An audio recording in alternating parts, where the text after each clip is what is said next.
মই আজি আপোনালোকৰ লগত এটা কথা শ্বেয়াৰ কৰিব ওলাইছোঁ, চ' তাৰ কাৰণে মই ভিডিঅ'টো বনাইছোঁ দেই। মোৰ কথা কৈছোঁ বিশেষকৈ, যেতিয়াৰ পৰা মানে মই হস্পিটেল লাইনত আহি গৈছোঁ তেতিয়াৰ পৰা মানে মোৰ বেমাৰ ষ্টাৰ্ট হৈ গৈছে জানেনে। মই গৈছিলোঁ নাৰ্ছিং পঢ়িবৰ কাৰণে 2017, চ' 2018 মানত মোৰ ইয়াতে মানে ফুলিছিলে গলত। ফুলাৰ পিছত চ' মই ভাবিলোঁ প্ৰথমতে এনেই চাগে ফুলিছে আৰু এনেকৈ ভাবিলোঁ। পিছত মানে লক্ষ্য কৰিলোঁ যে বেছি ফুলিছে। তেতিয়া মই ডক্টৰক দেখালোঁ আৰু ডক্টৰে মোক ক'লে যে তোমাৰ থাইৰয়ড চুৱেলিং হৈছে। মানে থাইৰয়ড যেতিয়া টেষ্ট কৰিলোঁ নৰ্মেলে আছিলে, বাছ চুৱেলিং হৈছিলে। চ' মই 2018ৰ পৰা 22লৈকে একেবাৰে 22তহে অপাৰেশ্যন কৰিছোঁ দেই।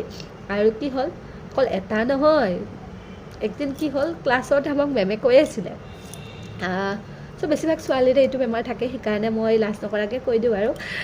চ' যেতিয়া নাৰ্ছিং পঢ়ি আছিলোঁ আমাৰ মেম এজনী কৈছিলে যে এনেকৈ ব্ৰেষ্ট লাম্প হয়, ব্ৰেষ্ট লাম্প হ'লে এনেকৈ চেক কৰিব লাগে।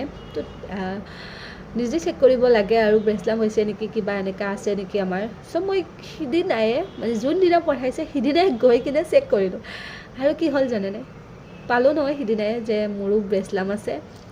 তাৰপিছত মই ডক্টৰক দেখালোঁ, ডক্টৰে ক'লে ব্ৰেষ্ট লাম্প হৈছে।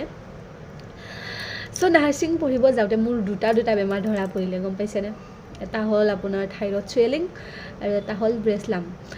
চ' মোৰ সদায় মানে কি হয়, তেতিয়া মই যিহেতু পঢ়া কমপ্লিট হোৱা নাছিলে সেইকাৰণে মই অপাৰেশ্যন কৰা নাছিলোঁ প্ৰথমতে, আৰু অলপ পইচাও লাগে হয়নে নহয়।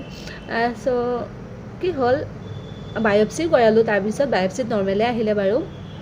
লাহে লাহে মই সদায় মানে ভাবোঁ কেতিয়া যে অপাৰেশ্যন কৰিম, যিহেতু নহ'লেতো পিছত বেয়া হৈ যাব, কিবা এটা বেয়া বেমাৰ হৈ যাব, এনেকৈ সদায় চিন্তাত মোৰ ৰাতি টোপনি নাহে জানেনে। শেষত 2022ত মই 2022ৰ মে' মাহৰ 5 তাৰিখে মই অপাৰেশ্যন কৰিলোঁ। আৰু কি জানেনে, দুটা অপাৰেশ্যন কৰিছোঁ, বাট ভগৱানৰ কৃপাত মই এটা পেইন কিলাৰ নল'লোঁ, গম পাইছেনে। অলপ মানুহ মানে মোৰ নিবিষালে।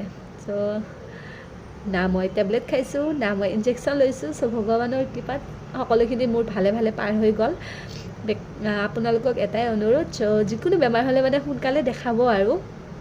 চ' এইখিনিয়ে আছিল মোৰ ভিডিঅ'টো।